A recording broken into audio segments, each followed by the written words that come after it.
जो ये देख रहे हैं कि मुसलमानों की सरपरस्ती करने वाला कोई नहीं है, सारे के सारे बेईमान हैं, सारे के सारे गद्दार हैं, सारे के सारे मुसलमानों की दुश्मनी पर आमादा हैं।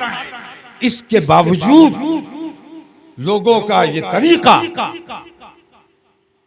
कहां ले जाना चाहते हैं मुसलमानों को।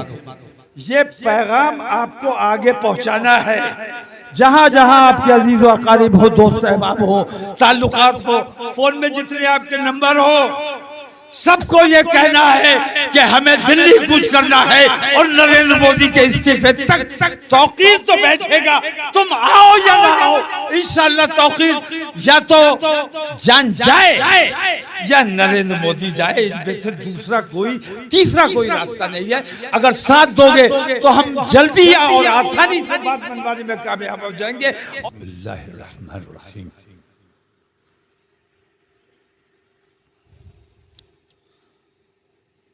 हाज़रीन,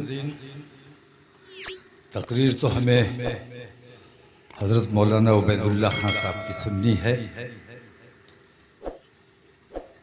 मैं तकरीर का नहीं बल्कि तहरीक का आदमी हूँ और इस वक्त बहुत तकलीफ में भी हूँ। आज हजरत पहली बार कुछ थकन सी महसूस हो रही है। थकन जिस्मानी नहीं है, अल्हम्दुलिल्लाह अल्लाह ने बड़ी हिम्मत दी है, ताकत दी है, जिस लायक हैं काम कर रहे हैं। लेकिन आज थकन महसूस इन बच्चों को देखकर हो रही है जिन्होंने ये जलसा मुनक्किद किया है। तहे दिल से शुक्रगुजार हूँ कि इतना आलीशान जलसा और इतना बेहतरीन उन्वान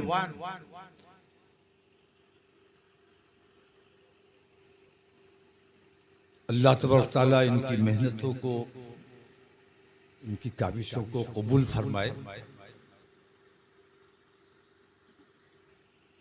मैं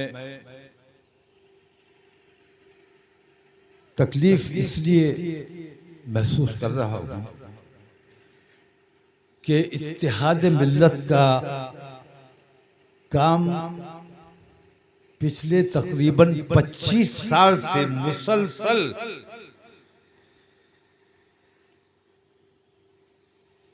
मेरी मुश्किल ये है, मैंने महसूस ये किया कि मैंने जो भी काम किया कब्ल वक्त किया, लोगों ने उस जरूरत को महसूस नहीं किया और मेरे उस इक़दाम को नजरअंदाज किया गया।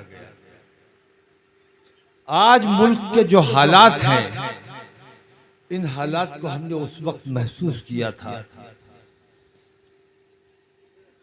और इसीलिए हमने इत्तेहाद मिल्लत का काम शुरू किया था।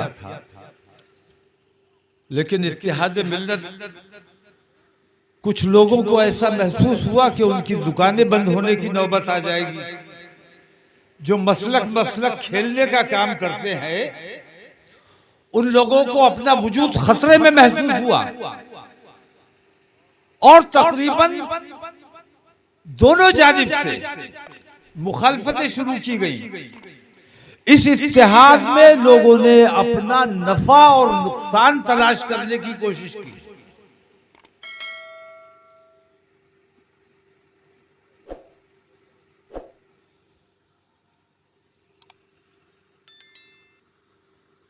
मैं इस वक्त तफसीली गुफ्तगू नहीं कर सकूंगा क्योंकि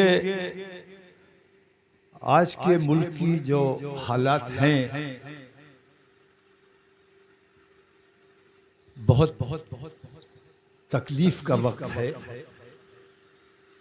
आज भी आलम यह है, 25 साल से हम जो बात समझा रहे हैं, कुछ लोगों का दिमाग में तो अब लगा कि शायद ठीक हो रहा है ये काम, लेकिन कुछ लोग अभी भी उसी बेढंगी चाल पर आमादा है और लोगों में, मुसलमानों में इख्तिलाफ करने का काम कर रहे हैं।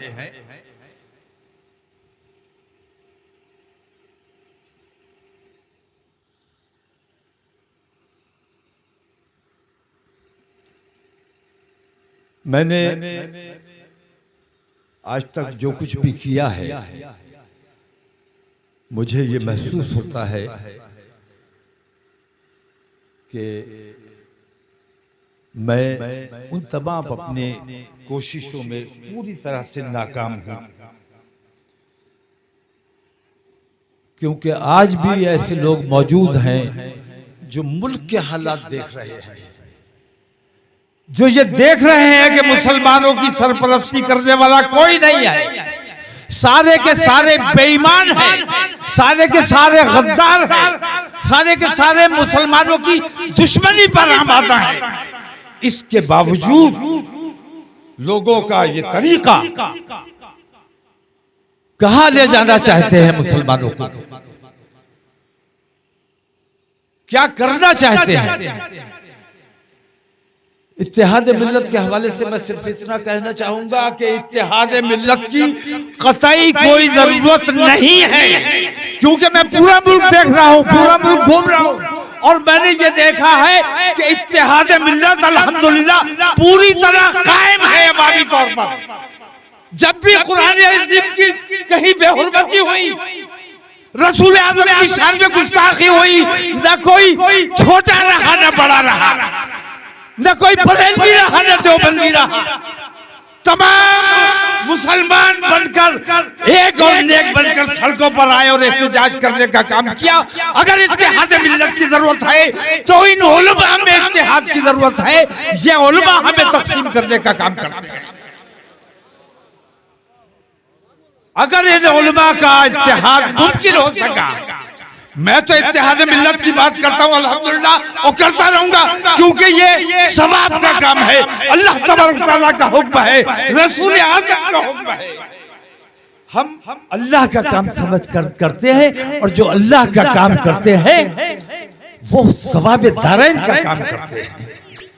तो वो उलमा, मैंने अभी एक फोन आया मेरे पास कि आप नदियों के जलसे में आ गए। मैंने कहा अखलाक की लिंचिंग हो गई, नासिर जुनैद जिंदा जला दिए गए, तुमने तकलीफ क्यों महसूस की? तुम्हें पता था किस मसलक के हैं? हमें तो यह पता चला कि मुसलमान के साथ जुल्म हुआ, मुसलमान को मार डाला गया, मुसलमान को बेइज्जत किया जा रहा है, मुसलमान की बहू बेटियों की इज्जतों से खिलवाड़ किया जा रहा है। हमने कभी, जब वो हमारे अंदर तफरीक नहीं करते जो मिल्लत के दुश्मन हैं, तो हमें क्या हक पहुंचता है? और वो लोग जो अपने घर में बैठकर, अपनी खानकाहों में बैठकर, अपने इदारों में बैठकर इस किस्म की गुफ्तगू करते हैं, मैं ये समझता हूं कि अपनी मिल्लत के सबसे बड़े गद्दार वो लोग। मसलक में किसी किस्म का इत्तेहाद नहीं हो सकता, ये हमने 1000 बार कहा है। अकायद में इख्तिलाफ नहीं हो सकता। मुझे शर्म आती है, आज 1000 बार ये बात बताई जा चुकी है कि हम मुत्तहिद वो तमाम लोग होंगे जिन्हें हिंदूवादी संगठन मुसलमान समझते हैं, जिन्हें हुकूमत मुसलमान समझती है। जब वो इनमें तफरीक नहीं करते तो इन तमाम को अपने मसाइल के लिए मुत्तहिद होकर खड़ा होना चाहिए। नमाज अपनी अपनी, अकीदा अपना अपना, अकीदे में कोई समझौता नहीं, लेकिन मुल्की मामलात में, मुसलमानों के मामलात में, मुसलमान पर हो रहे जुल्म सितम के मामलात में हम तमाम एक आवाज में खड़े होंगे और इत्तेहाद मिल्लत कायम करेंगे। ठीक है, हजरत बहुत अदब के साथ जलसों का वक्त निकल गया। मुझे अफसोस है कि जो जलसा मैंने 25 साल पहले किया था, उस वक्त अगर मेरी बात को समझ लिया होता तो आज जो हालात मुल्क के हैं ये हालात न बने होते। आज मुल्क में जो कुछ चल रहा है, अब जलसों का वक्त नहीं है। आप ट्रेन में जाएं, कब आपके किसी बुजुर्ग को दाढ़ी देखकर, उसकी टोपी देखकर उसको बेइज्जत कर दिया जाए, कब उसके साथ मारपीट की जाए, कहां आपके नौजवान की लिंचिंग कर दी जाए, आपकी बेटियों को मुर्तद बनाने की मुहिम चलाई जा रही है। मैंने तो हिंदूवादी संगठनों से कहा कि मैं तो चाहता हूं कि मेरे यहां जो कमजोर ईमान के लोग हैं वो मुझे छोड़कर चले जाएं। मुझे उनकी जरूरत नहीं है जो कौड़ियों में अपना ईमान बेच देते हैं। मुझे उनकी जरूरत नहीं है जो अपने थोड़े से फायदे के लिए अपना ईमान बेच देते हैं। मुझे सच्चे और पक्के मुसलमान की जरूरत है। तो ऐसे तमाम लोग, ये तो हिंदूवादी तंजीमें हमारा काम कर रही है। कमजोर ईमान के लोग चले जाएं, हमें बहुत खुशी होती है। लेकिन मैं हिंदू भाइयों से कहता हूं कि हमारी बेटियों को तुमने निशाना बनाया हुआ है। 2 लाख रुपए दिए जाते हैं, मुसलमान की लड़की ले आओ, शादी कर लो, 2 लाख रुपए दिए जाएंगे, नौकरी दी जाएगी, मकान दिया जाएगा। मैं कहता हूं ठीक है, ले जाओ मुसलमानों की लड़की, मगर ये बताओ कि वो हिंदू एक लड़का जो मुसलमान की लड़की ले जाता है, क्या हिंदू बेटी का उस पर हक नहीं है? अगर वो मुसलमान लड़की से शादी कर लेगा तो हिंदू बेटी कहां जाएगी, क्या करेगी? हमें हिंदुओं की भी फिक्र है, वो भी हमारे हिंदुस्तानी भाई हैं, हम उन्हें अपना भाई समझते हैं और इसीलिए तमाम तकलीफें बर्दाश्त कर रहे हैं कि हमें अपने मुल्क में अमन कायम रखना है। तुम्हारी सारी बेईमानियां, तुम्हारे सारे जुल्म सितम, हम तमाम तकलीफें बर्दाश्त कर रहे हैं। बुज़दिल नहीं है, अल्हम्दुलिल्लाह बाजुओं में ताकत है, हिम्मत है, लड़ सकते हैं, लेकिन अपने मुल्क में इत्तेहाद चाहते हैं, अमन चाहते हैं, शांति चाहते हैं। इसलिए हम लड़ाई से परहेज कर रहे हैं। हमारे सब्र का इम्तिहान मत लो, हमारे सब्र का इम्तिहान मत लो। हम अपने मुल्क से मोहब्बत करते हैं और ये समझ लेना कि मैं मुल्क से इसलिए मोहब्बत नहीं करता कि मैं तुमसे डरता हूं। कोई भी मुसलमान हुब्बुल वतनी जुज़्वे ईमान है। मैं अपने मुल्क से इसलिए मोहब्बत करता हूं कि अल्हम्दुलिल्लाह मैं मुसलमान हूं। मोहब्बत करते हो कि नहीं करते?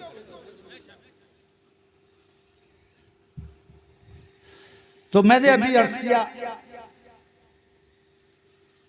वक्त अब जलसों का रहा नहीं। अब वक्त इस बात का है कि तमाम लिंचिंग आप देखते चले जा रहे हैं, इसका आपके पास कोई इलाज नहीं। बेईमानियां हो रही है। हुकूमत ने बाकायदा जब से हमारे नरेंद्र मोदी जी हमारे मुल्क के प्रधानमंत्री बने हैं, तब से मुल्क में बदअमनी का माहौल बना हुआ है। हुकूमत की सरपरस्ती में मुसलमानों पर जुल्म सितम ढाया जा रहा है। कोर्ट की अवमानना की जा रही है। कोर्ट ने कहा कि ऐसा नहीं किया जाना चाहिए, फिर भी किया जा रहा है। तो जो बेईमानियां हो रही है, हम सब्र कर रहे हैं। अब हमें ये साबित करना है कि असल में हम कमजोर नहीं हैं, असल में हम बुज़दिल नहीं हैं, असल में हम अमन पसंद हैं। और बुज़दिल नहीं हो, कमजोर नहीं हो, इसके लिए तुम्हें कोई सबूत पेश करना पड़ेगा। सबूत दोगे कि नहीं दोगे? अगर तुम बुज़दिल नहीं हो तो गांव में जलसा करके तुम अपनी बहादुरी साबित कर सकते हो। अगर बहादुरी साबित करनी है तो 20 करोड़ मुसलमान है हिंदुस्तान में, या 25 करोड़ मुसलमान है, या 15 करोड़ मुसलमान, 1% मुसलमान अगर ला इलाहा इल्लल्लाह कह के और अपने हाथ में तिरंगा झंडा लेकर दिल्ली के चलो मेरे साथ, दिल्ली बैठो, और जब तक नरेंद्र मोदी इस्तीफा नहीं देगा, हम अपने मुल्क से मोहब्बत करने वाले लोग नरेंद्र मोदी का इस्तीफा होने तक इंशाअल्लाह धरना देंगे दिल्ली में। बताओ कर पाओगे? जलसे में नारे लगा देना, हाथ उठा देना और बात है, लेकिन अगर वाकई तुम ये साबित करना चाहते हो कि हम अल्हम्दुलिल्लाह बुज़दिल नहीं है, हम जब निकलेंगे तो अगर हमारे साथ नाइंसाफी होगी, अगर हमारे नौजवान, हमारे उलमा तशरीफ फरमा है, मैंने बार बार ये बात कही है कि डरो उस वक्त से जिस वक्त हमारे नौजवान हमारे कंट्रोल से बाहर हो जाएं। डरो उस वक्त से जब हमारे नौजवान हमारे उलमा के कंट्रोल से बाहर हो जाएं। हम नहीं चाहते कि हमारे मुल्क में बदअमनी का माहौल बने। हम शांति वाले लोग हैं, भाईचारे वाले, प्यार मोहब्बत वाले लोग हैं। हम ये चाहते हैं कि एक बार ये तुम्हें साबित करना है कि हम डरते नहीं हैं। सड़क पर निकल के आओ। जो बेईमानियां हो रही हैं, जो नाइंसाफियां हो रही है, जो तुम्हारी आज को मुस्लिम पर ये वक्फ बोर्ड की जायदादों के हवाले से आपकी अभी तक जितना नुकसान किया गया है वो एक तरफ है, लेकिन ये बराह रास्त आपकी जड़ों पर हमला करने का काम किया है। आपको अपनी जड़ों की हिफाजत करनी है। आपको मैं दावत देने आया हूं कि तारीख का हम अपने उलमा से और दानिश्वर हजरात से मीटिंग दिल्ली में करेंगे। 2-3 रोज के अंदर आपको इंशाअल्लाह डेट से मुत्तला किया जाएगा। लेकिन आपको आपकी ये जिम्मेदारी है कि ये पैगाम मैं आप तक लेके आया। ये पैगाम हर जगह में लेके नहीं जा सकता। आपके पास अमानत छोड़कर जा रहा हूं। अमानत में खयानत मत करना।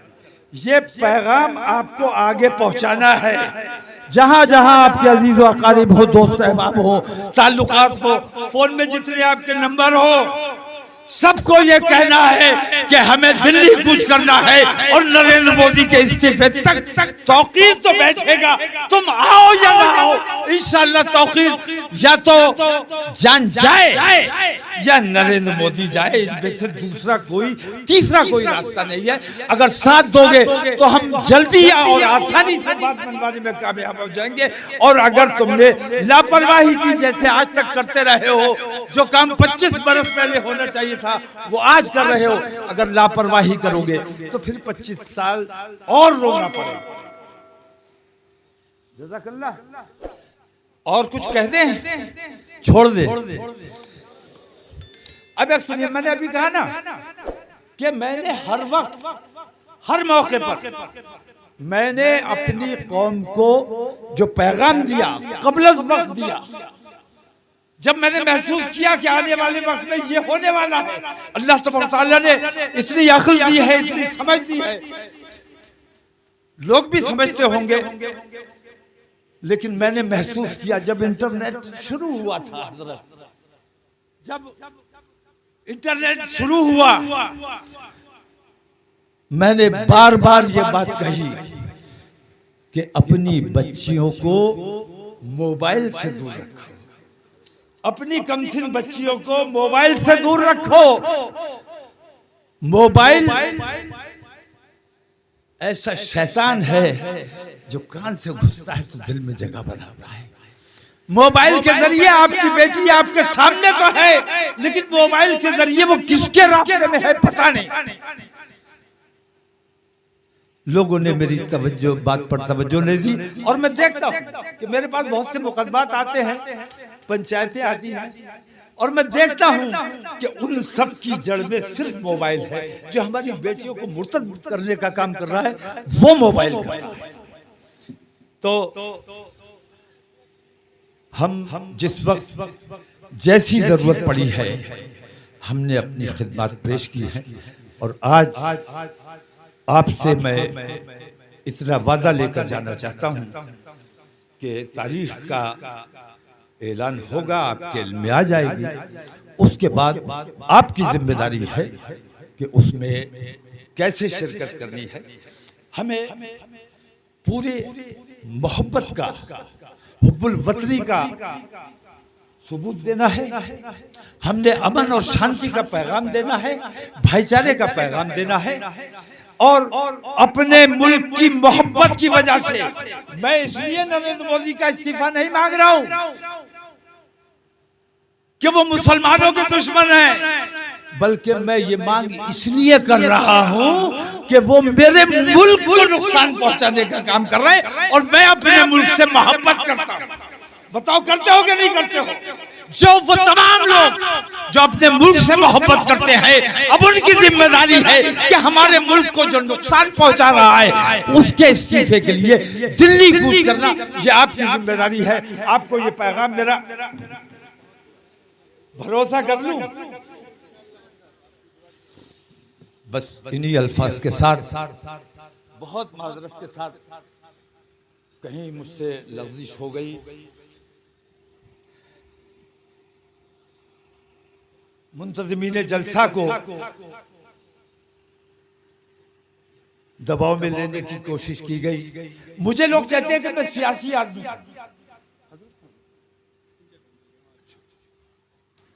मुझे लोग कहते हैं मैं सियासी आदमी।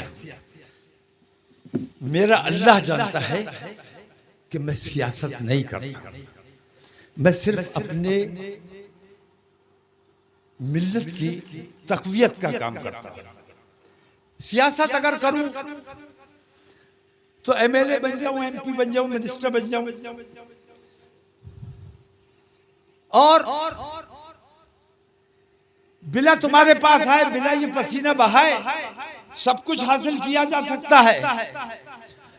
लेकिन जिस दिन मैंने इत्तेहाद मिल्लत बनाई, उस दिन मैंने ये ऐलान किया था कि हिंदुस्तान के किसी हाउस का मेंबर नहीं बनूंगा, राज्यसभा नहीं चाहिए, एमपी नहीं चाहिए, कोई ओहदा नहीं चाहिए। हमें अपनी मिल्लत का वकार बुलंद करना है। हमारी मिल्लत के साथ जो जुल्म सितम हो रहा है, हमें इससे निजात दिलानी है। बताइए ठीक है? तो इन्हीं अल्फाज के साथ मैं अपनी बात को खत्म करता हूं और 4 मिसरे आपकी नजर करके जा रहा हूं कि हक के शहदाई हैं, हो कि नहीं हो? हक के शहदाई हैं, बातिल को कुचल डालेंगे। हक के शहदाई है, बातिल को कुचल डालेंगे। गर्दिशे दहर भी उलझी तो मसल डालेंगे, और हमने जिस दौर को चाहा है बदल डाला है, और इंशाअल्लाह जिस दौर को चाहेंगे। अल्लाह हाफिज। अस्सलाम वालेकुम।